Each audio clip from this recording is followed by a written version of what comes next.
You've got some of America's biggest retailers, Walmart, Best Buy, and companies that make everything from the shampoo we use every morning to the shoes we wear every day. Slowly but surely, the costs of President Donald Trump's tariffs are beginning to show here at home.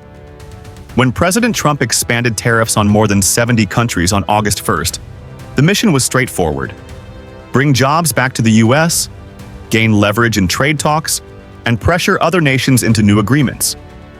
But within days, the fallout wasn't hitting Beijing or Ottawa first. It was landing squarely in Detroit, Dallas, and in the daily budgets of American families. One Detroit auto supplier says he'll have to lay off workers and shut down a warehouse because of the new tariffs. "We went to India to source products and save consumers money," he explained.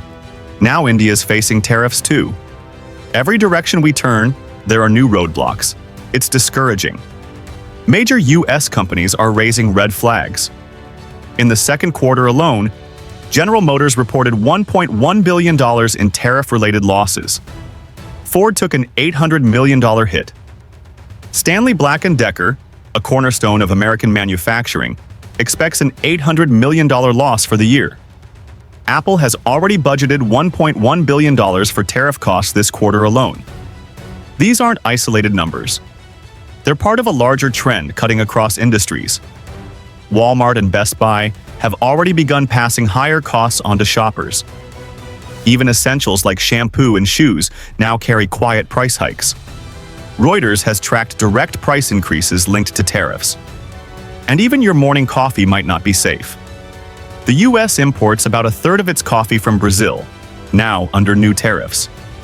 Economists warn this could be the moment when everyday Americans really start to feel the squeeze. We're already seeing these sector-by-sector impacts: cars, auto parts, energy. In fact, energy exports fell nearly 20% in Q2, a blow not only to U.S. markets but also to Canada's Alberta province. North of the border, Canada was hit with a 35% tariff starting August 1st on goods outside the USMCA deal: steel, aluminum, softwood lumber, and many auto parts.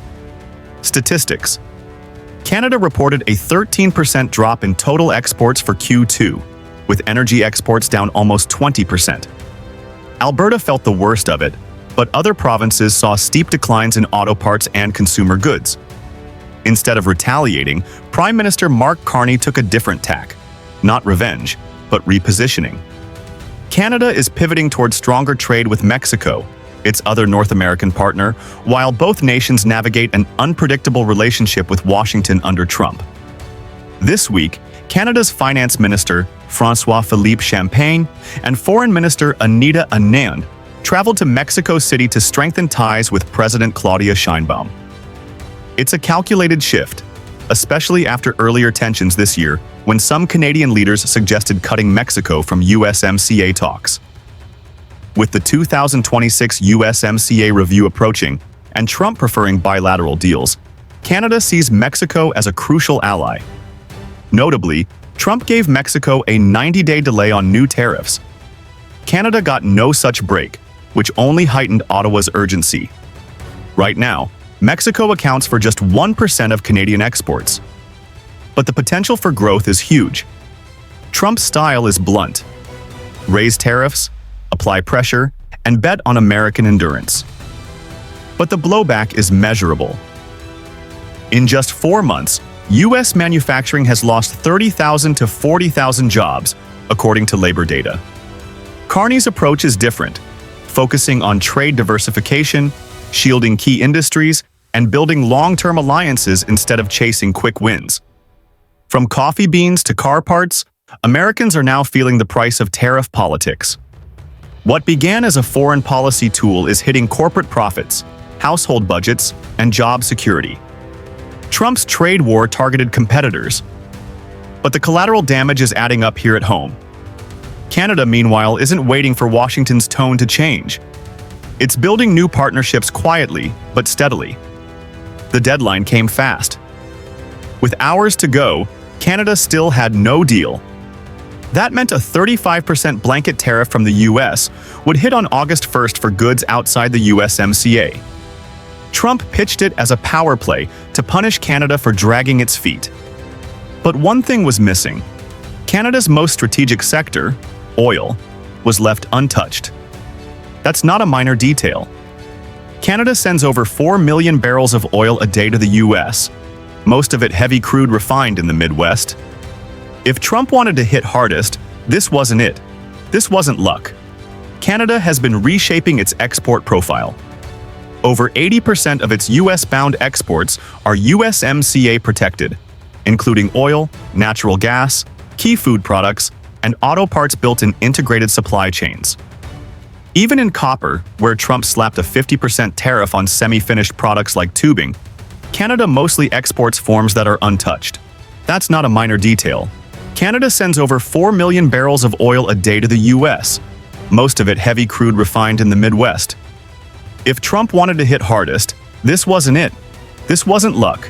Canada has been reshaping its export profile. Over 80% of its US-bound exports are USMCA protected, including oil, natural gas, key food products, and auto parts built in integrated supply chains. Even in copper, where Trump slapped a 50% tariff on semi-finished products like tubing, Canada mostly exports forms that are untouched. In short, Trump's copper move made headlines but didn't inflict maximum pain.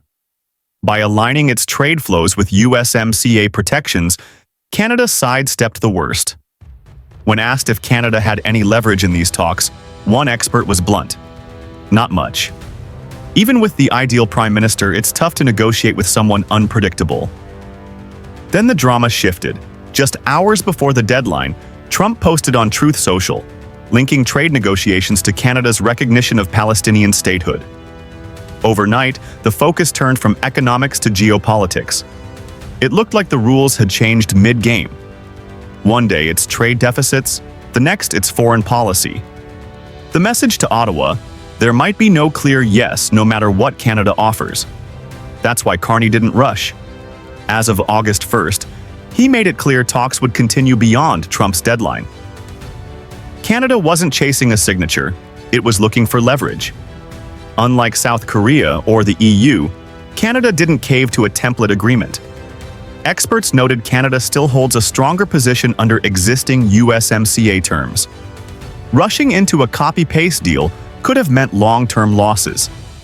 Instead, Carney is betting on time, and time means options, from securing better terms to protecting vital sectors like energy and defense. In the end, Canada's refusal to cave, unlike South Korea or the European Union, sends a clear message. This is not about winning the fastest deal, but securing the right deal. By holding out, Ottawa is protecting long-term economic strength, shielding critical sectors like energy and defense, and keeping the ability to negotiate on its own terms. The stakes go far beyond tariffs and trade balances. They touch on national resilience, the stability of North American partnerships, and the everyday lives of workers and families on both sides of the border. President Trump's bold numbers may grab headlines, but the deeper story is one of endurance, strategy, and leverage. And while the headlines focus on the latest tariffs, Canada's quiet, calculated approach could ultimately outlast the noise. This isn't just about resisting pressure. It's about shaping the future of trade in a way that serves the nation for decades to come. For Americans, the ripple effects are already here, from the prices on store shelves to the jobs in manufacturing plants. For Canadians, the challenge is to keep navigating uncertainty without losing the stability that has long defined the US-Canada relationship. What happens next will be determined not by who moves fastest, but by who plays the long game best. If you found this breakdown valuable, make sure you subscribe to Traveling Vibes for more in-depth coverage of the global events shaping our economy, our politics, and our daily lives. Your support helps us keep bringing you the stories that matter, without the noise.